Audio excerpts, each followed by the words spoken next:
काळ्या विहिरीचे रहस्य भाग 5 मध्ये आपण पाहणार आहोत. त्या लोखंडी फटकाकडे पाहताच आर्याच्या डोक्यात असह्य वेदना सुरू झाल्या. क्षणभरासाठी वेळ थांबल्यासारखी वाटली. पावसाचे थेंब हवेत स्थिर झाले. मंदिरात पडणारी धुळही हवेत गोठली. फक्त आर्या, निलय आणि तो रहस्यमय पूर्वजन हळू शकत होते. पूर्वज गंभीर आवाजात म्हणाला, "हे आहे काळकोठर. या फाटकांच्या मागे कोणताही राक्षस नाही, कोणतंही शस्त्र नाही. इथे वेळ कैद आहे." निलय गोंधळून म्हणाला, "वेळ कैद म्हणजे?" पूर्वजनांनी फाटकाला स्पर्श केला. क्षणात फाटकाच्या लोखंडी गंजामध्ये असंख्य चेहरे दिसू लागले. काही लहान मुलांचे, काही वृद्धांचे, काही अजून जन्मालाही न आलेल्या लोकांचे. हे सगळे, तो म्हणाला, वेगवेगळ्या काळात अडकलेले जीव आहेत. ज्याने हे फाटक पूर्ण उघडलं, त्याच्यासाठी भूतकाळ, वर्तमान काळ आणि भविष्यकाळ यांच्यातला फरक कायमचा नाहीसा होईल. तेवढ्यात फाटकाच्या आतून एक लहान मुलीचा आवाज आला, "आर्या, मला ओळखतेस का?" आर्याने गंजामधून हात पाहिले आणि तिचे डोळे पाणावले. आत उभी होती 8 वर्षाची आर्या. तिचं निरागस हसू, तेच कपडे आणि तिच्या हातात तेच तुटलेले लॉकेट. लहान आर्या रडत म्हणाली, "त्या रात्री तू मला इथेच सोडून गेलीस आणि म्हणूनच आजपर्यंत तू स्वतःपासून पळत आहेस." लहान आर्याचे शब्द ऐकताच आर्याच्या मनात वर्षानुवर्ष दडवून ठेवलेल्या आठवणी एकामागून एक जाग्या होऊ लागल्या. तिला सत्य आठवलं. त्या रात्री ती एकटी नव्हती. तिच्यासोबत तिची 8 वर्षाची निरागसता, तिचं बालपण आणि भीतीविरहित मनही होतं. त्या भयानक खुनानंतर जगण्यासाठी तिच्या मनाने एक कठोर निर्णय घेतला. त्या निरागस आठवणींना मनाच्या सर्वात खोल कोपऱ्यात कैद करून टाकलं. म्हणूनच आज ती स्वतःच्या लहान रूपाला त्या काळकोठरात पाहत होती. पूर्वज शांतपणे म्हणाला, "माणूस जेव्हा असह्य दुःख विसरण्याचा प्रयत्न करतो, तेव्हा वेळ त्याच्या आठवणींना कैद करते आणि त्या कैद झालेल्या आठवणी एक दिवस शाप बनून परत येतात." आर्या हळूहळू फाटकाजवळ गेली. लहान आर्याने थरथरता हात पुढे केला. आर्यानेही आपला हात पुढे केला.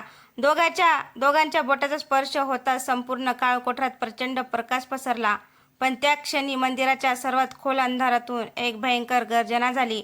लोखंडी फाटकाला हजारो भेगा पडल्या. पूर्वजनांचा चेहरा पटकन पांढरा पडला. तो घाबरून ओरडला, "नको, तू वेळेचे संतुलन बदललंच आहे." फाटक तोडून कोसळलं. त्यामागे काळोखाशिवाय काहीच नव्हतं. पण त्या काळोखात 2 लाल डोळे हळूहळू उघडले आणि एक आवाज घुमला, "मी वेळ नाही, मी त्या प्रत्येक निर्णयाची सावली आहे जो माणसाने घेतला नाही." ते 2 लाल डोळे हळूहळू जवळ येऊ लागले. पण आश्चर्याची गोष्ट म्हणजे त्या सावलीला कोणतंही शरीर नव्हतं. ती धुरासारखी होती, आकार बदलणारी आणि प्रत्येक क्षणी वेगळी दिसणारी. ती आर्यासमोर थांबली. "माझं नाव आहे अनिर्णय. प्रत्येक माणसाने भीतीपोटी जे निर्णय घेतले नाहीत त्या सगळ्यापासून मी जन्मलो." क्षणात मंदिराच्या भिंती आरशात बदलल्या. प्रत्येक आरशात आर्याचं वेगळं आयुष्य दिसत होतं. एका आरशात ती फक्त एक यशस्वी लेखिका होती. दुसऱ्यात ती गाव सोडून कधीच गेली नव्हती. तिसऱ्यात तिचे वडील जिवंत होते. चौथ्यात त्या रात्रीचा खूनच झाला नव्हता. आर्या गोंधळली. यापैकी खरं आयुष्य कोणतं? सावली मंद हसली, "एकही नाही. पण ही सगळी आयुष्ये तुझी होऊ शकली असती." निलयने आर्याचा हात धरला. "त्याच्याकडे पाहू नकोस. तो तुला भ्रमात अडकवतो आहे." तेवढ्यात पूर्वजनांनी आपली शेवटची शक्ती एकवटली आणि जमिनीवर एक तेजस्वी वर्तुळ रेखाटलं. "आर्या, निर्णय घे. सत्य स्वीकारून बाहेर पडायचं की या हजारो शक्यतांमध्ये कायमचे हरवायचं?" त्या क्षणी सगळे आरसे एकाच वेळी फुटले आणि प्रत्येक फुटलेल्या तुकड्यातून एक एक आर्या बाहेर पडू लागली. क्षणात संपूर्ण दालन शेकडो आर्यांनी भरून गेलं. प्रत्येक आर्या खरीच वाटत होती. एक म्हणाली, "मी खरी आहे." दुसरी ओरडली, "नाही, ती खोटी आहे." तिसरी रडत म्हणाली, "माझ्यावर विश्वास ठेव." निलय गोंधळून गेला. त्याला कोणती आर्या खरी आहे हेच ओळखता येईना. पण पूर्वजनांनी डोळे मिटून शांत आवाजात सांगितलं, "खरी आर्या ती नाही जी दिसते. खरी आर्या ती आहे जी सत्यापासून पळत नाही." हे ऐकताच सगळ्या आर्या एकमेकींकडे धावल्या. काही क्षणातच त्या एकमेकींत विलीन होऊ लागल्या. शेवटी फक्त एकच आर्या उरली. ती पुढे आली, डायरी उघडली आणि अनेक वर्षापासून न उच्चारलेले सत्य मोठ्याने बोलली, "त्या रात्री मी घाबरलेले होते. मी खून पाहिला. मी गप्प राहिले. पण आता मी गप्प राहणार नाही." हे शब्द उच्चारताच तिच्या मनगटावरील तेजस्वी मुद्रा तुटली. मंदिरात पसरलेला काळोख मागे सरकू लागला. लाल डोळ्याची सावली वेदनेने गरजली, "सत्य माझी सर्वात मोठी कमजोरी आहे." क्षणात ती धुरासारखी विरघळू लागली. पण नाहीशी होण्यापूर्वी तिने शेवटचं वाक्य उच्चारलं, "तुम्ही मला हरवलं नाही. तुम्ही फक्त पहिला दरवाजा बंद केला आहे." तेवढ्यात मंदिराच्या सर्वात उंच घुमटात एक प्रचंड घंटा स्वतःहून वाजली. घंटेच्या आवाजाबरोबर जमिनीखालून आणखी एक जिना वर आला. त्या जिन्याच्या टोकाशी एक दगडी फलक उभा होता. त्यावर फक्त 3 शब्द कोरलेले होते. अंत नव्हे, आरंभ. आर्या, निलय आणि पूर्वज त्या नव्या जिन्याकडे सावधपणे चालू लागले. जिना संपताच त्यांना एका विशाल दालनात प्रवेश मिळाला. त्या दालनाच्या मध्यभागी एक गोल दगडी नकाशा कोरलेला होता. तो कोणत्याही गावाचा किंवा राज्याचा नव्हता, तर संपूर्ण भारताचा होता. पण त्या नकाशावर 7 ठिकाणी काळे तेजस्वी बिंदू धडधडत होते. पूर्वजाचा आवाज गंभीर झाला. काळ्या विहिरीचा शाप हा फक्त पहिला शिक्का होता. अजून 6 शिक्के शिल्लक आहेत. आर्या स्तब्ध झाली. म्हणजे हे सगळं फक्त सुरुवात होती? पूर्वजनाने मान हलवली. हो, हजारो वर्षापूर्वी 7 प्राचीन शक्तींना वेगवेगळ्या ठिकाणी बंदिस्त करण्यात आलं होतं. एक शिक्का तुटला आहे. उरलेले 6 तुटले तर जगभर अराजक माजेल. तेवढ्यात नकाशावरील दुसरा काळा बिंदू लाल रंगाने चमकू लागला. दालनात एक भेदक आवाज घुमला. दुसरा शिक्का जागृत झाला आहे. क्षणात दगडी नकाशावर त्या ठिकाणाचं नाव स्पष्ट दिसू लागलं. रक्तगड. त्या क्षणी पूर्वजनाच्या हातातील प्राचीन ताईत तडकला. तो घाबरून म्हणाला, आपल्याकडे वेळ खूप कमी आहे. जर रक्तगडावर पोहोचायला उशीर झाला तर यावेळी फक्त एक गाव नाही तर हजारो जीव धोक्यात येतील. आर्याने निर्धाराने नकाशाकडे पाहिलं. काळ्या विहिरीचं रहस्य अखेर उलगडलं होतं. पण तिच्या समोर आता आणखी मोठं आव्हान उभं होतं. रक्तगडाचा शाप. रक्तगडाच्या सीमेवर पाऊल टाकताच आर्या आणि निलयला काहीतरी विचित्र जाणवलं. गाव पूर्णपणे शांत होतं. ना माणसांचा आवाज, ना जनावरांचा, ना पक्ष्यांचा. फक्त लाल धुळीचं वादळ संपूर्ण गावभर फिरत होतं. गावाच्या प्रवेशद्वारावर दगडात कोरलेले एक वाक्य दिसलं. सूर्य मावळण्यापूर्वी निघून जा, नाहीतर सकाळ तुला कधीच दिसणार नाही. तेवढ्यात एक म्हातारी स्त्री धावत आली. तिने आर्याचा हात घट्ट पकडला आणि थरथरत म्हणाली, तुम्ही उशीर केलात. आज अमावस्या आहे. आज रात्री किल्ल्याचं मुख्य दार उघडणार आहे आणि एकदा ते उघडलं तर रक्तगड पुन्हा 100 वर्षासाठी गायब होईल. आर्या काही विचारणार इतक्या दूर डोंगरावरचा प्रचंड किल्ला स्वतःहून लाल प्रकाशात उजळू लागला. किल्ल्याचं लोखंडी मुख्य प्रवेशद्वार धडम एकाच आवाजात हळूहळू उघडलं. आतून कोणीतरी बाहेर आलं. तो चालत नव्हता, तो हवेत तरंगत होता. त्याच्या हातात रक्ताने माखलेली तलवार होती आणि त्याच्या चेहऱ्यावर डोळेच नव्हते. फक्त 2 रिकाम्या काळ्या पोकळ्या. तो हवेतच थांबला आणि संपूर्ण गावात एकच वाक्य घुमलं, रक्तगडाचा राजा आपल्या 7व्या वारसाची वाट पाहत आहे. आर्याच्या गळ्यातील ताईत अचानक लालसर तापू लागला. जणू त्या राजाला तिच्या येण्याची आधीपासूनच कल्पना होती. आर्याच्या गळ्यातील ताईत इतका तापला की तिने तो हातात धरताच तिच्या हाताला एक लाल चिन्ह उमटलं. ते चिन्ह पाहताच ती म्हातारी स्त्री घाबरून 2 पावलं मागे सरकली. नाही, हे अशक्य आहे. हे तर 7व्या वारसाचं राजमुद्रेचं चिन्ह आहे. निलयने आश्चर्याने आर्याकडे पाहिलं. म्हणजे रक्तगडाचा तुझ्याशीही काही संबंध आहे? उत्तर देण्याआधीच किल्ल्याकडून रणशिंगाचा आवाज घुमला. संपूर्ण डोंगर हादरलं. किल्ल्याचे विशाल दरवाजे पूर्णपणे उघडले आणि त्यातून शेकडो काळ्या कवचातील सैनिक बाहेर आले. त्यांच्या हातात तलवारी होत्या, पण त्यांच्या चेहऱ्यावर डोळे नव्हते. ते सर्व एकाच वेळी आर्यासमोर गुडघ्यावर बसले. एकाच आवाजात त्यांनी उच्चारलं, महाराणी, आम्ही 1000 वर्षापासून तुमची वाट पाहत आहोत. आर्या स्तब्ध झाली. मी महाराणी? तेवढ्यात किल्ल्याच्या सर्वात उंच मनोऱ्यावरून एक गंभीर आवाज घुमला. त्यांना खोटं सांगू नका. ती महाराणी नाही. ती त्या महाराणीचा पुनर्जन्म आहे. सर्वांनी वर पाहिलं. मनोऱ्यावर काळ्या वस्त्रातील एक वृद्ध उभा होता. त्याने आपला चेहरा उघडला आणि आर्याच्या डोळ्यात भीती दाटली. कारण तो चेहरा तिने काळ्या विहिरीत पाहिलेल्या पूर्वजासारखाच होता. वृद्धाने हात आकाशाकडे उंचावला. क्षणात रक्तगडाच्या किल्ल्यावर लाल वीज कोसळली. आकाशात रक्तासारखे लाल अक्षरात एक भविष्यवाणी उमटली. 7वा वारस सिंहासनावर बसेल. त्या दिवशी 7ही शिक्के तुटतील. आर्याला जाणवलं, काळ्या विहिरीतलं रहस्य संपलं नव्हतं. ते तिला इथे आणण्यासाठी सुरू झालं होतं. लाल विजेचा प्रकाश ओसरताच संपूर्ण किल्ला पुन्हा अंधारात बुडाला. तेवढ्यात एका सैनिकाने आर्यासमोर एक प्राचीन तलवार आणून ठेवली. तलवारीच्या पात्यावर एकच ओळ कोरलेली होती. ही तलवार फक्त खरा वारस उचलू शकतो. आर्याने थरथरत्या हाताने तलवारीच्या मुठीला स्पर्श केला. क्षणभर काहीच घडलं नाही, पण पुढच्या क्षणी तलवार लाल नव्हे तर तेजस्वी पांढऱ्या प्रकाशाने झळाळून उठली. सगळे सैनिक एकदम नतमस्तक झाले. वृद्धाच्या चेहऱ्यावर मात्र तिचा स्पष्ट दिसत होती.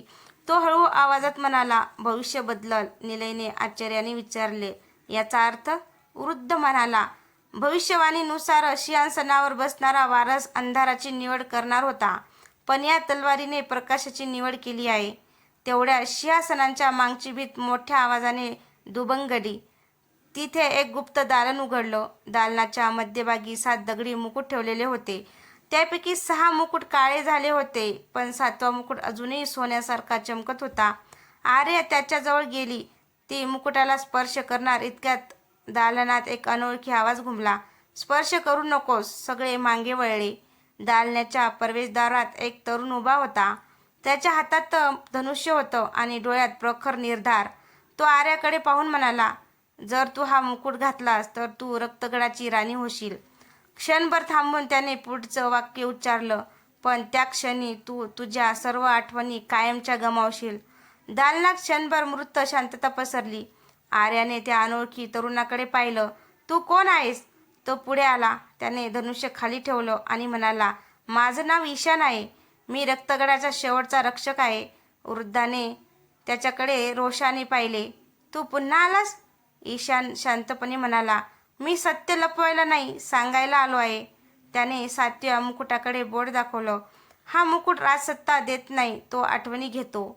जो हा मुकुट घालतो तो प्रत्येक वेळी जगाला वाचवतो, पण स्वतःचं आयुष्य, नाती आणि भूतकाळ विसरतो. आर्याच्या हातातील तलवार थरथरू लागली. अचानक त्या तलवारीतून एक प्रकाश किरण बाहेर पडला आणि दालनाच्या भिंतीवर चित्र उमटू लागले. पहिल्या चित्रात एक राणी 7ही शिक्के बंद करत होती. दुसऱ्या चित्रात तीच राणी मुकुट घालत होती. तिसऱ्या चित्रात ती आरशात स्वतःलाच ओळखू शकत नव्हती. ईशानचा आवाज भरून आला, ती राणी तूच होतीस. आर्या थपकली, म्हणजे मी? पुनर्जन्म नाही. ईशानने हळूच मान हलवली. नाही, तू कधीच मेली नव्हतीस. तू प्रत्येक युगात जागी होतीस. शिक्के तुटू लागले की तेवढ्या 7 पैकी एक काळा मुकुट आपोआप हवेत उचलला गेला. त्यातून धुरासारखी सावली बाहेर आली. ती सावली हसत म्हणाली, खूप उशीर झाला. तिसरा शिक्का आधीच तुटला आहे. त्या क्षणी किल्ल्याच्या भिंती हादरल्या. दूर क्षितिजावर काळ्या ढगामध्ये एक प्रचंड अग्निस्तंभ आकाशात उसळला. ईशानच्या चेहऱ्यावरची भीती स्पष्ट दिसत होती. तो कुजबुजला, तो अग्निकुंड पर्वत आहे. आता पुढचा प्रवास तिथे सुरू होणार आहे. रक्तगडातून निघाल्यानंतर आर्या, निलय आणि ईशान सलग 3 दिवस प्रवास करत राहिले. 4थ्या दिवशी पहाटे त्यांच्यासमोर एक प्रचंड पर्वतरांग उभी राहिली. त्या पर्वताच्या शिखरातून सतत लालसर धूर आणि ज्वाला उसळत होत्या. ईशान गंभीर स्वरात म्हणाला, हा साधा ज्वालामुखी नाही, हा अग्निकुंड पर्वत आहे. इथे तिसरा शिक्का बंदिस्त होता. तेवढ्याच जमिनीला जबरदस्त हादरला बसला. पर्वताच्या मध्यभागी हजारो वर्षांपासून बंद असलेली दगडी दरवाजा स्वतःहून उघडला. आतून धगधगत्या उष्णतेची लाट बाहेर आली, पण त्या ज्वालामध्ये कोणीतरी निवांत चालत बाहेर येत होतं. तो माणूस अनवाणी होता. त्याच्या अंगावर पांढरे वस्त्र होते आणि आश्चर्य म्हणजे अग्नी त्याला स्पर्शही करू शकत नव्हता. तो आर्यासमोर येऊन थांबला. मी तुमची वाट पाहत होतो. आर्याने विचारलं, तू कोण? तो मंद स्मित करून म्हणाला, लोक मला अग्निरक्षक म्हणतात, पण माझं खरं काम अग्नीचं रक्षण करणं नाही, तर त्या शिक्क्याला रोखणं आहे, जी अग्नीपेक्षाही भयंकर आहे. इतक्यात पर्वताच्या गर्भातून प्रचंड गर्जना झाली. संपूर्ण पर्वत 2 भागात दुभगला. खाली लाल लाव्याच्या समुद्राच्या मध्यभागी एक काळं सिंहासन दिसत होतं आणि त्या सिंहासनावर कोणीतरी आधीपासून बसलं होतं. त्याच्या डोक्यावर 3 काळे मुकुट चमकत होते. त्याने हळूहळू डोळे उघडले आणि आर्याकडे पाहून हसत म्हणाला, 3 शिक्के तुटले. आता खेळ खऱ्या अर्थाने सुरू झाला आहे. त्या अनोळखी व्यक्तीच्या डोळ्यात ज्वालासारखा प्रकाश पेटला. त्याने सिंहासनावरून उठताच लाव्याचा समुद्र क्षणभर शांत झाला. अग्निरक्षक कुजबुजला. तो त्रिनेत्र 3 शिक्क्याची शक्ती त्याच्यात एकवटली आहे. त्रिनेत्रेने हात पुढे केला. क्षणात आर्याच्या हातातील तेजस्वी तलवार हवेत उडाली आणि थेट त्याच्या हातात जाऊन थांबली. निलय ओरडला, नाही. पण त्रिनेत्र फक्त हसला. ही तलवार मला मारू शकत नाही. कारण त्याने तलवार पुन्हा आर्याकडे फेकली. ती माझ्याच रक्ताने घडवली गेली आहे. आर्या तलवार पकडताच तिच्या डोळ्यासमोर एक नवीन दृश्य चमकलं. हजारो वर्षापूर्वी 7 रक्षक एकत्र उभे होते. त्याच्यात एक तरुण होता. त्याचं नाव त्रिनेत्र होतं. तो शत्रू नव्हता. तो 7 शिक्क्याचा पहिला रक्षक होता. आर्या वर्तमानात परत आली. म्हणजे तू वाईट नाहीस. त्रिनेत्रचा चेहरा दुःखाने भरून गेला. मी वाईट कधीच नव्हतो. पण ज्याचं मी रक्षण केलं त्यांनीच माझा विश्वासघात केला. इतक्यात पर्वत पुन्हा हादरला. लाव्हातून एक विशाल अग्निनाग बाहेर आला. त्याच्या कपाळावर 4थ्या शिक्क्याचं चिन्ह चमकत होतं. अग्निरक्षक घाबरून मागे सरकला नाही. 4था शिक्का स्वतः जागा झाला. अग्निनागाने आकाशाकडे तोंड करून भीषण गर्जना केली. त्या गर्जनेने ढग फाटले आणि आकाशात एक प्रचंड काळा दरवाजा दिसू लागला. त्यावर जळत्या अक्षरात लिहिलेलं होतं, शिक्के तुटले की आकाशही कैद राहणार नाही. आकाशातील काळा दरवाजा हळूहळू उघडू लागला.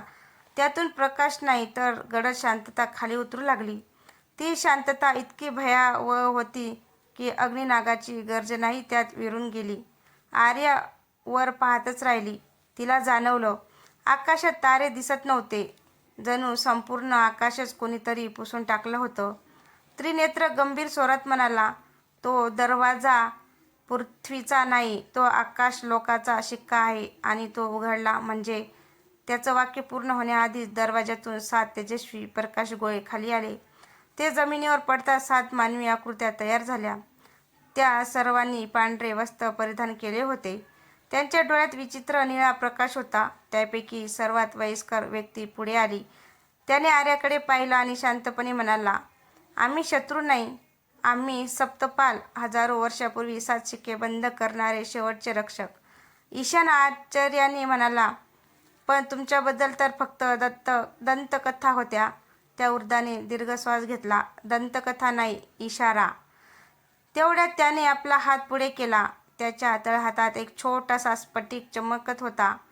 स्फटिकाच्या आत संपूर्ण पृथ्वीचं प्रतिबिंब दिसत होतं. पण त्या पृथ्वीवर एक नाही 2 चंद्र होते. आर्या गोंधळली. हे काय आहे? वृद्ध गंभीरपणे म्हणाला, हे भविष्य आहे. जर 7ही शिक्के तुटले तर तुमचं जग आणि दुसरं जग एकमेकावर आदळतील. तेवढ्यात स्फटिकाला भेग पडली आणि त्यातून एकच शब्द बाहेर आला, उशीर. त्या शब्दाबरोबर आकाशातील काळ्या दरवाज्यातून एक प्रचंड सावली खाली झेपावू लागली. तर मित्रांनो, काळ्या विहिरीचे रहस्य भाग 5 तुम्हाला कसा वाटला? आवडल्यास लाईक, कमेंट, शेअर करायला विसरू नका आणि आपल्या चॅनलवर नवीन असेल तर चॅनलला सबस्क्राईब